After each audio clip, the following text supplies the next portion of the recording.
and welcome to Asian Pulse TV, an informative and resourceful station. I'm your host, Shannon Pramal. We're broadcasting from the unceded territories of the Silvertooth, Katzie, Musqueam, and Kwantlen Nation. We feel very blessed for the generosity of the first people who share their traditional and ancestral land with us to live, laugh, and grow on. June is Heart and Stroke Month. Do you know that 920 million Canadians suffer from stroke in Canada, and that women are 3 times higher than men to have a stroke? Strokes in pregnant women are also 3 times higher. A study in 2019 says that 32% more women died than men from a stroke. The reason being is that when women have strokes, they're not taken seriously by the healthcare providers, and heart and stroke always seems like a men's disease, and they're given all the care and attention, whereas women are actually dying more in our society. Not only that, but with the heat stroke we're having in BC, it's important to keep an eye on the elderly people who have immune systems that are compromised and children as well. Keep them cool and hydrated by drinking plenty of water. Let's take a short break and we'll be right back after a few words from our sponsors. I understand how important it is to have a place called home, and it's frustrating using your hard-earned money on rent. Vic Prasad can make you a homeowner. Get pre-approved services provided to first-time buyers and new immigrants. You can qualify for mortgage even if you have bad credit. Call Vic Prasad now on 604-306-6647. Vic Prasad is associated with Craft Mortgages Canada Incorporated. For any kind of visa-related services, contact Milky Way Immigration, a galaxy of opportunities located at Unit 209-9547 152 Street, Surrey, BC. They have licensed immigration consultants, placement officers, and LMIA experts to meet your immigration and recruitment needs. Book one-time free consultation either on Facebook or by calling 604-396-0005.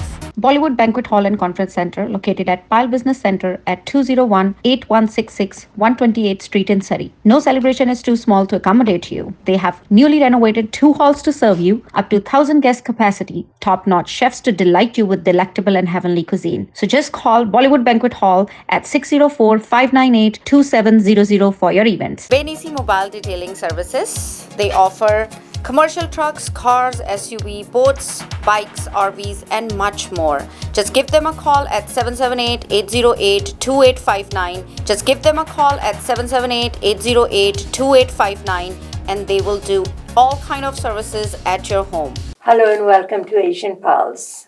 My guest today is a very special person that I have tried so many times to get and talk to him about. I heard a lot about this gentleman, and he is Tom Dutter. And he is the CEO of Crate organization. At the age of 31, he became the CEO of a company. I listened to his talk shows, and he has done so much talking about the mental health and the stigma around mental health, why we don't talk about it. And we all suffer at some point in time, suffer with mental health. So this gentleman is sitting here, and he wrote quite a few books, got me 2 books here, and we'll talk about the book, whatever it's in the book. So, but we will talk face to face and get to know who Tom Dutter is. Welcome, sir. Oh, Camilla, it's so nice to be here. When I heard that you knew my dad, I went, oh my goodness, I have to meet you. And you said my name right, thank you. Tom Dutter like butter, that's how I like to say it. So it's a pleasure. Thank you very much for coming, and I know you're very, very busy. Where should we start? That's the question. Goodness. Well, I know you said that sometimes. I watch all your shows, I love them. Oh, nice. And I learned a lot recently from some of your guests, and you always say, tell us about yourself. I mean, I don't know. When I did my TED Talk in 2020, they said, we'll call you a Renaissance man, because I've done so many things. But let me try to give you a short story. I like to tell stories. So my mom and dad are from Fiji, Suva. And, you know, my mom always used to say Dad was her little Elvis because he was an army man in a suit. He looked really fine. He drove a little scooter, and my mom said all the girls were always around him. But he chose my mom. Yes. And so I was born there. But my dad was on a military base in the UK, a little town called Tidworth. And he was a commanding officer. So I was actually born on base. But at the military base. At the military base. And, you know, in those days, Camilla, they didn't allow the dad to come down to the birthing. It was so strict. Yeah. And my mom said that I was born halfway in the back of the cab on the way there. So born on the base, lived in England for 2 years. And then from there, we traveled through Singapore and Malaysia. And I think God was looking out for me because I had malaria when I was living in Malaysia, and high temperature. Thanks to a drug, they saved my life. And so I had my other brother. He's a year older, and then we had an uncle, Uncle Tom. He's my namesake, and he's in Canada. And he said, "Come here. It's a nice country to raise your family." So I arrived here in 1968. 1968. And that's where I began my life. And that's where the first time when the Fijians were trying to land in Canada. Yeah. So, I mean, here I am landing here. And, it's funny, all those who are South Asians or immigrants, it's scary because you come to a new world. You don't know what it's going to be like, and you have to fit in. So I love my dad. My dad he pumped gas, and then he he looked after classrooms. He was, janitor.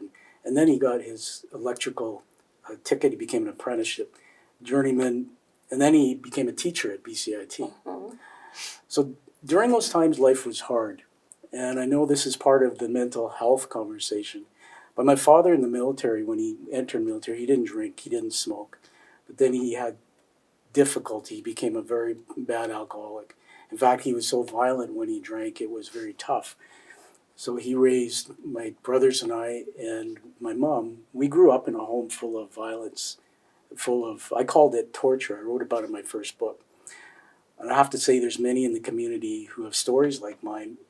And mine isn't the worst story, but some things children should see and there's some things children shouldn't see. And so I grew up seeing things that, no child should see. But what was interesting is I had this resilience. For whatever reason, I went to school, I had a paperwork route, I did all my chores, got good marks. And I was always driven to just stay and work my way through it.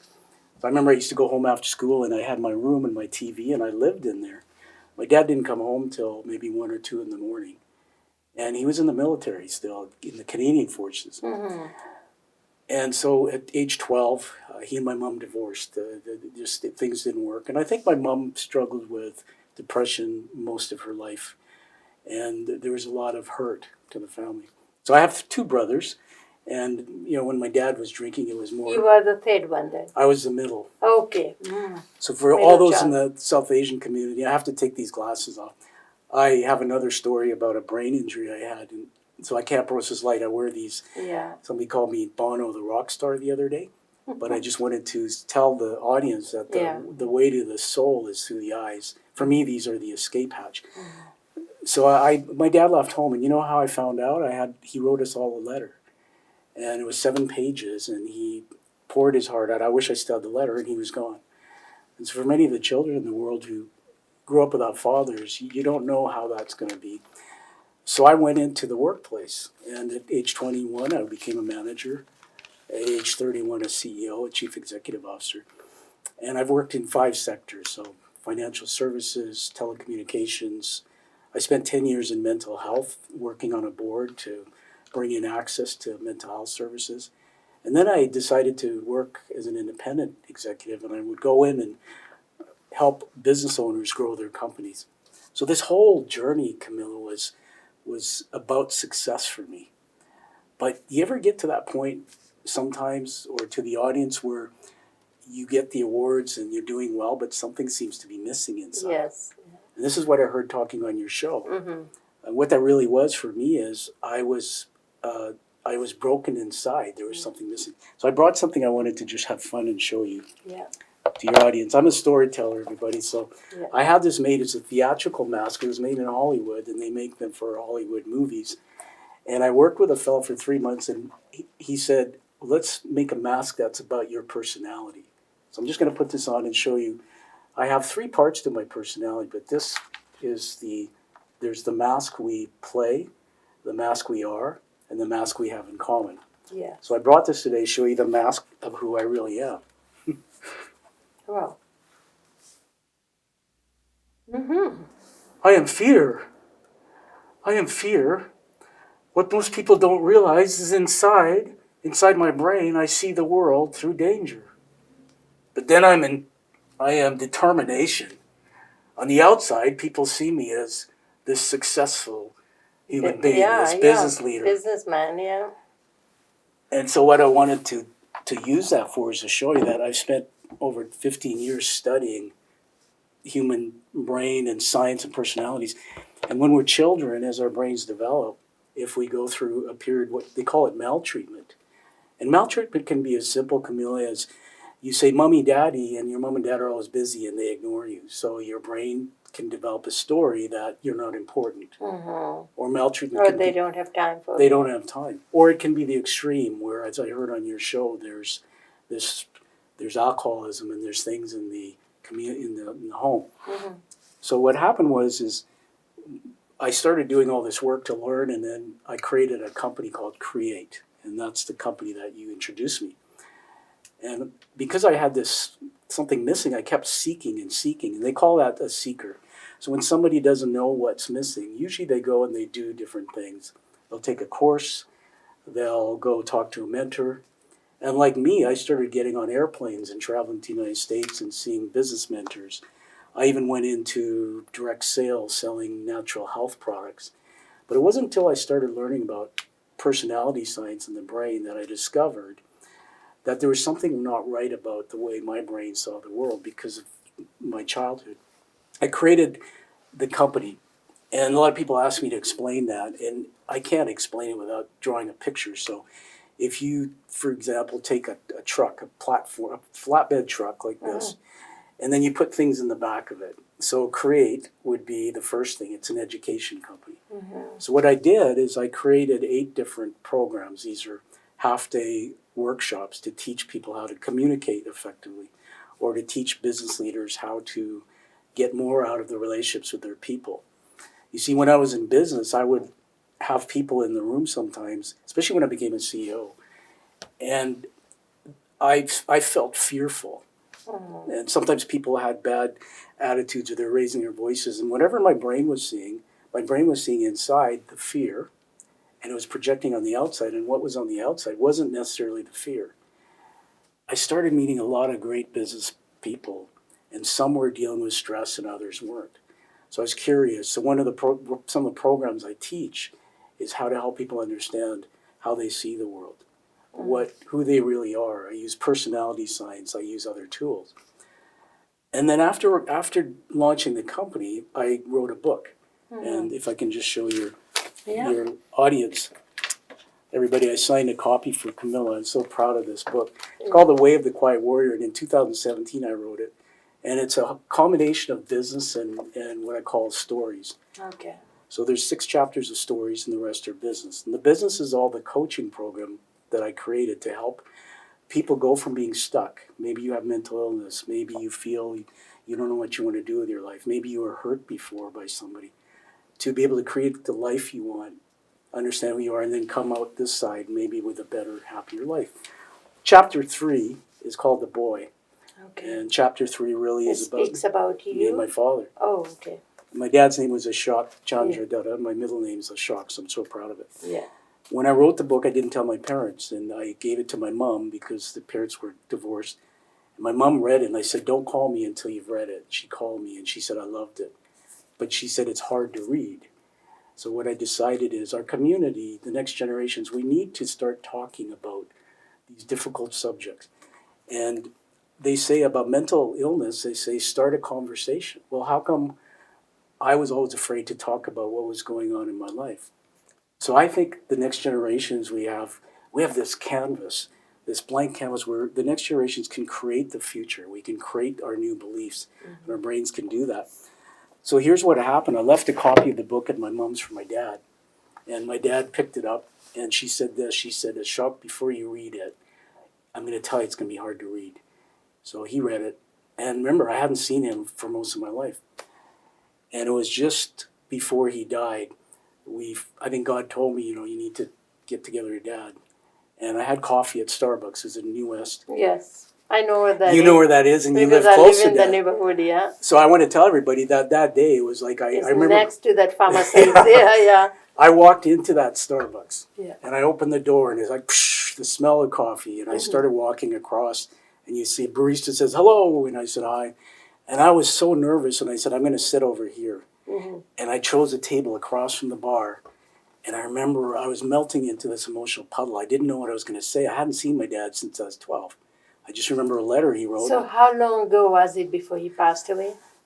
He passed away in January 2018. Okay. So that day at Starbucks, this is what happened. It's a really important part of the story for all of the youth and adults who maybe have somebody who hurt them and they're still struggling. Yeah. I hated my dad. I never saw him. My daughter's 24. I even kept him away from her. And most of it was because of the pain I had. But my dad was smart and he was such a good person in many ways. He came in and the door opened and I remember I'm saying, Dad? And he was that small. And then as he came over, he had a white goatee and he was very frail and he sat down and before I could say anything, Camilla, he leaned forward and he said, Hi, son, how are you? And he said, I love you. He said, I'm sorry for everything I did to you. He said, I release you.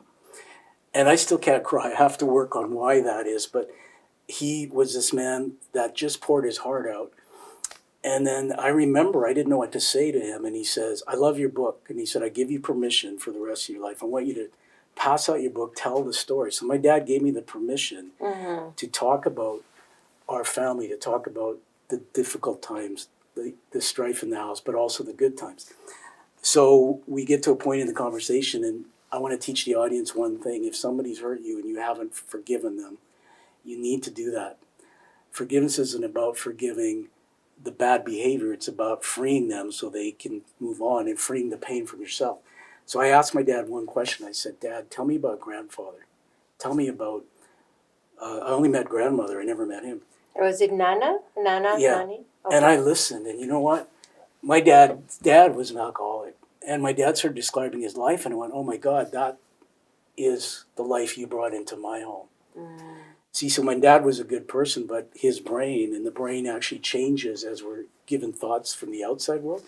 My dad probably had mental illness, and he was in the army, and then he became tough, and he got addicted to alcohol. And it was being in the army is not an easy life either. Exactly. Yeah. So I said, let's have coffee in January. So we agreed. And then he had a heart attack unexpectedly. And you know, Camila, when I left Starbucks and we gave a big hug, we took a selfie. I remember it felt like I took this big weight off my shoulder. So the last part of the story is he passed. And when I was at the funeral, there were 100 people I never knew. And they kept coming up and talking to me and saying, your dad was a hero. Yes. He'd go into prisons, he'd tell people. One young woman, he said, she saved my daughter. All of a sudden, I started seeing the good in my dad. So from that point on, I've been working and helping youth. I've been working and helping adults with my stories by teaching business people. And then I wrote my second book.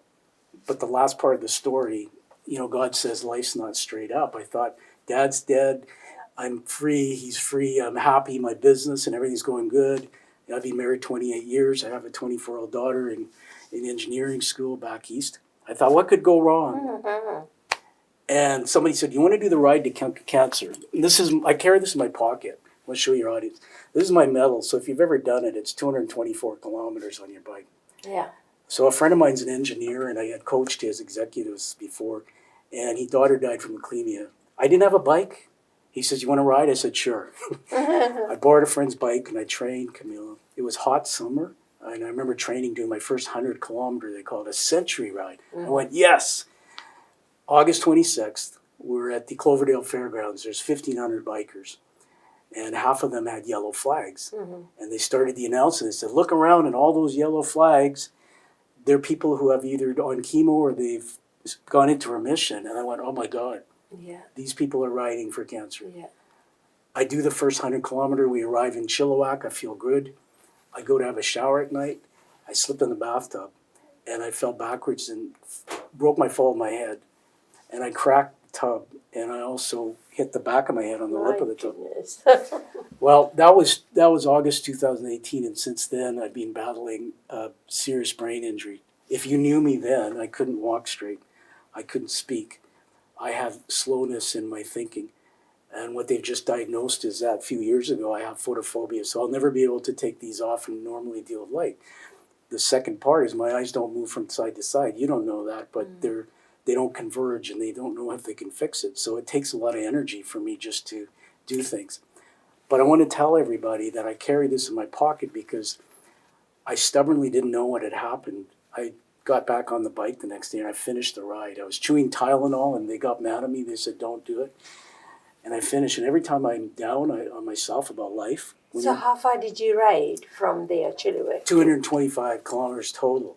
Okay, so you went as far as Hope then? They actually curtailed Hope because it was fires burning. So we went around. The best thing is Chilliwack's flat. So Oh, yeah. now everybody finished. I came in last, but I've been through. I had suicidal ideation. So 3 months after my fall, the doctor said you have to get out and do something. Remember, I'm a CEO. I'm running my company, making good money.